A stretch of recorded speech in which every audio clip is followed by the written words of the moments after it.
missed my school assignment homework from the night before. We rushed since we were late.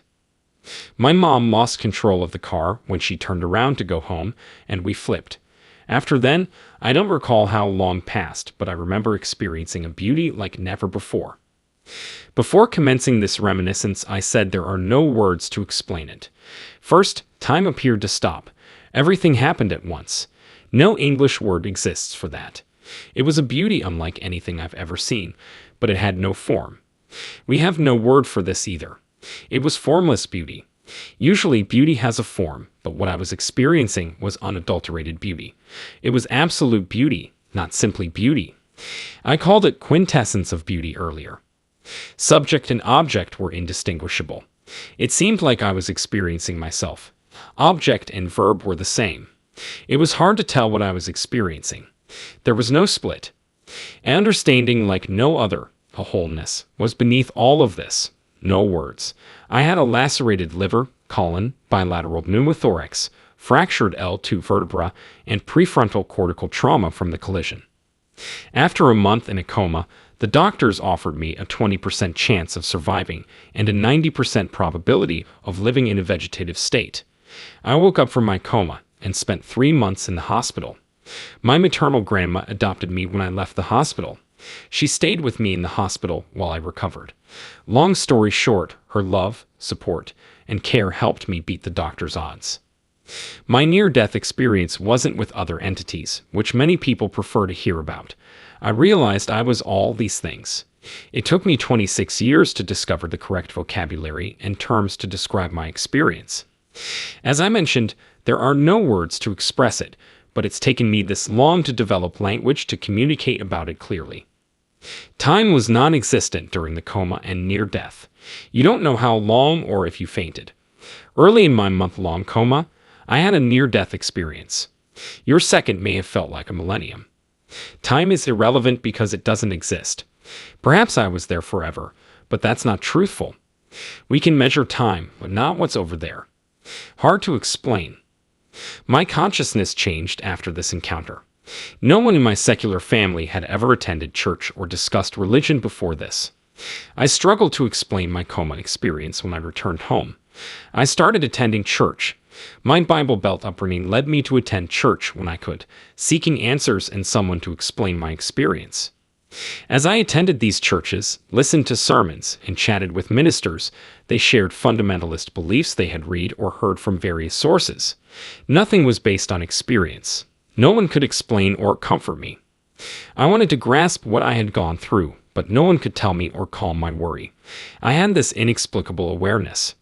Therefore, I attended several Christian denomination churches. My baptism was Methodist, but I studied other denominations to find an answer and someone who could clearly describe what happened. Only after graduating from high school, college, moving to New York, and studying there could I start finding a language for it. I started talking about Eastern philosophy about this time since it resonated with me and seemed to make sense of my experiences. Then I thought, now I'm understanding. This makes sense. As I read the Bhagavad Gita, I noticed passages that referenced my experiences. I read many Buddhist sutras and Hindu Upanishads. This information resonated with me, and I thought, this is what I experienced. Why couldn't I find this during my formative years when I was studying and listening to all these people? It's too personal for the podcast, so I may not include it. However, I'll tell you. I traveled to Los Angeles to attend the American Film Institute in Hollywood, and while wandering on 3rd Street in Santa Monica, a musical promenade, a monk presented me a book. He demanded I take it when I declined. I paid him $10 for the book, thinking it might be scripture and not wanting to throw it away. It went in a box with my books. I found this book a year or two later while searching through my books and opened it. It spoke to me immediately. Reading put me on another level. As I read, I thought, let me find out if this is Hindu teaching. I should find a Hindu church or temple to visit. So I looked for a Hindu temple. I spotted a guy in a turban at a gas station and inquired, "Are you Hindu?" He said, "No, I'm Sikh." I learned Sikhism and Hinduism are related. I continued looking for this temple. I often walked on Sunset Boulevard to school and thought, Wouldn't it be nice to find a church that embraces all religions, where everyone is welcome to pray? Then I saw a church sign that read, Hollywood Temple Self-Realization Fellowship, Church of All Religions. Everybody's welcome. I thought, oh my God, this is so cool. Open gates were on Sunset Boulevard, one of the first self-realization fellowship temples. I entered and felt calm despite Sunset Boulevard being 10 feet away. Positive energy was palpable. Inside, I entered the meditation chapel building. In the silence, a few people meditated. Despite sitting in the rear, my restlessness and noisy leather jacket made me fidget. I saw the Chippewas looking at me and realized I was upsetting their tranquility. I flawed, embarrassed, thinking I'd return in other clothing. I returned to the temple and found the instruction meaningful. I felt it deeply like you did the Bhagavad Gita. Loved it. I apologize for interrupting. This great narrative reminds us that religion is about God, but God is not limited to religion. My present work emphasizes that religion is about God, yet God transcends religion. So you look at the stained glass window and see all the pieces, small panes. Different colors, right? These images are made. All these colors filter the light entering you. All these hues shine on you, but just one light comes through. You're seeing these colors, but only one white light from outside is coming in. When you enter the church, you see all these colors and diversity. I talk about that with many of my patients. I'm a clinical chaplain. To clarify, a clinical chaplain is a minister-therapist hybrid. I help dying, sick, or struggling people and their families. I guide them using what I talk about, their belief system. They may be Christian, Hindu, Buddhist, Muslim, atheist, or agnostic, whatever language or model they use to find meaning right. I help them utilize their model to negotiate hardship and find life-enhancing significance. Whatever way they define the divine and find purpose and connection in life, I assist them transcend that chasm to discover wholeness on the other side. I make a living doing that. Returning to your near-death experience, you stated the beauty was indescribable. Many near-death experiences are indescribable, thus human terminology is insufficient. If you can concentrate and give me a tiny digest of what you saw, since yesterday I was talking to a person who described it visually, interestingly, and exactly what he saw. Please describe your experience on the opposite side. I said there are no words. Our 5 senses, taste, touch, sight, hearing, and what's the other? All 5 senses. Over there, we don't have the 5 senses, so they're just windows for information to enter our bodies and be processed differently. Through our nose, we process the world olfactorily. By hearing, we process and experience the world. Through our eyes, we process visual information. We process the world tactily through our skin. We don't have a body, so such experiences are irrelevant, just soaking up the sun and beauty. As mentioned, my work focuses on terminology that humans can grasp. An old Greek word I use a lot in my writing is entelechy. Imagine an acorn. Have an oak tree. Oak trees are acorn entelechy. The acorn's life reveals the oak tree's existence, which was always there. Its entire life and expression, everything it would become, was in the acorn and became the oak tree. I want to apply that analogy. For me, what I saw and experienced was the oak tree of humanity, the most fully formed expression of consciousness, the quintessence of beauty and consciousness. I might also call this holy. Religious and spiritual communities use it often. I've noticed that most individuals don't know what holy means or where it comes from. They may answer, well, it means sacred or something related to God, which is acceptable. Those terms indicate the word's meaning. I experienced the sacred during my near-death experience. Thus, holy comes from the Old or High German word Heil. Heilig is the root of whole, complete, and entire. It's also the root of heal, H-E-L, which you do in the hospital or if you're hurt. To link those two words, I'll use sin, which most people have heard but not experienced. I want to help us live our language so we can grasp what we're saying when we talk about topics. Instead of a religious term, sin was initially an archery phrase. Sin means to mistake. You sin if you miss the bullseye when shooting an arrow. We say we sin and make mistakes often.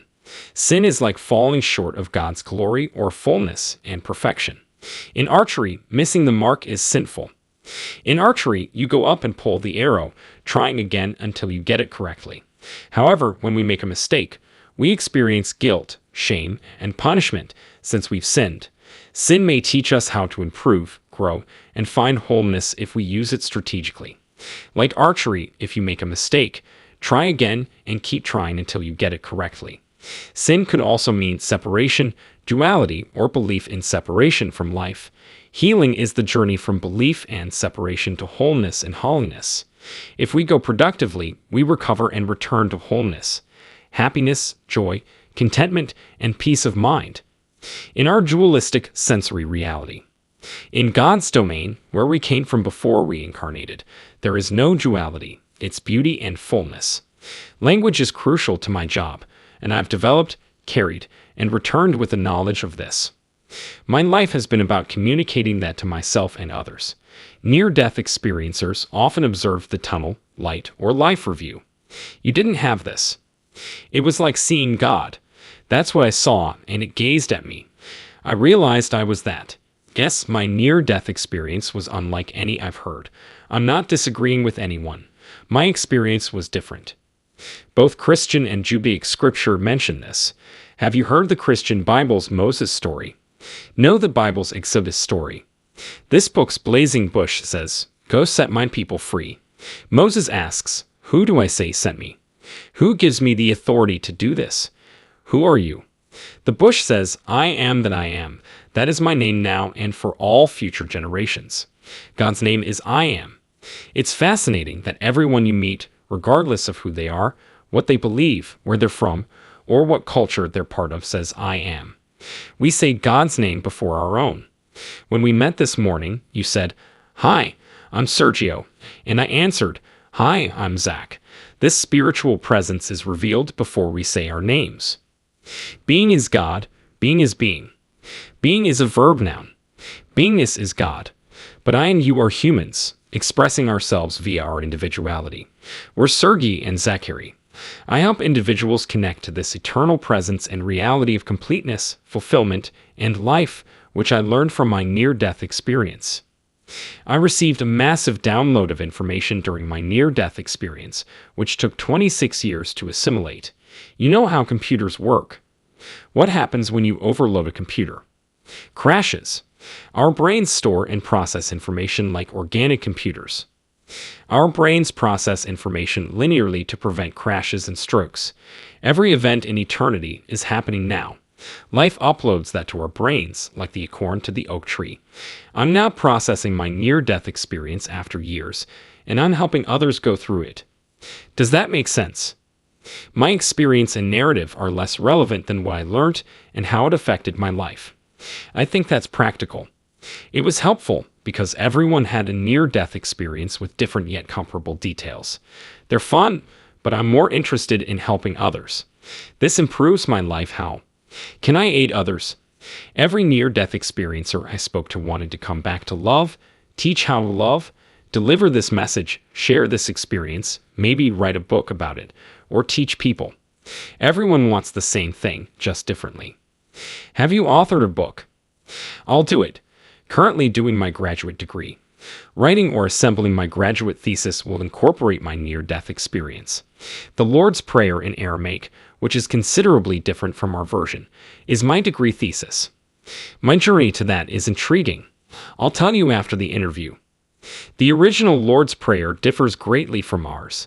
The King James Version, 4 to 5 translations from the original Aramaic, is most familiar.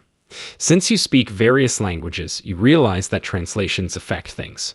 I'm translating a book I wrote in Russian. Translating it is impossible. You must rewrite it, going through the same emotions and delivering the message in a way that others can comprehend, capturing the book's comedy and plot. It's not a literal translation. Google Translate doesn't work for everything. It must be rewritten for readability and interest. After this, do you fear death? No, death doesn't exist. Never die, life is eternal. God alone exists, nothing else. We're having God experiences right now. The Bible states that Adam was put to sleep so God could take out the rib to create Eve. Do you know that? I'm from the Bible Belt, so I have to speak this language. Nowhere in the Christian Bible does Adam wake up from slumber. So everything we're experiencing is in God's mind, the Son of God's consciousness. Yes, that's my perspective. Let's say individuals watching this podcast want to know more about you and your work. Maybe you have classes or wish to share your information or website. Do you have anything similar? What's your definition of freedom? We're naturally free. Freedom is the awareness and recollection of our true selves, unconstrained by our beliefs or fears. The illusion of our fears hides our natural condition of freedom, which is fullness and completion. Does that make sense? Yes. Which positive message would you give your audience? Remember your true self. You are complete now. No one dies. Life is remembering who you are. You become full and realize that in life, you're becoming an oak tree, a prism through which endless beauty shines. Remember that every lovely item in the world